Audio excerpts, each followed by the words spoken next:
বড় কষ্ট, বড় দুঃখ, বড় কষ্ট নিয়ে আপনাদের সামনে দাঁড়িয়েছি।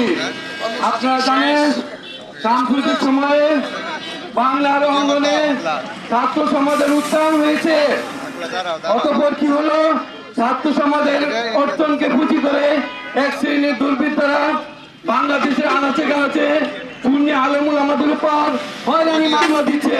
তারই সূত্র ধরে বাংলার কোটি কোটি মানুষের স্পন্দন সুন্নি জামাতের কর্ণধার বাতিলপন্থীদের আতঙ্ক আল্লামা তাহেরি হুজুরকে মিথ্যা মামলা দিয়ে হয়রানি করা হচ্ছে।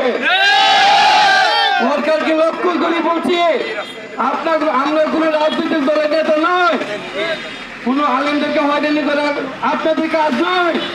আপনারা আমাদের অভিভাবক, আপনাদের যে কাজ সেই কাজ নিয়ে থাকুন। আর যদি তা না হয় ঘরে ঘরে আগুন জ্বলবে।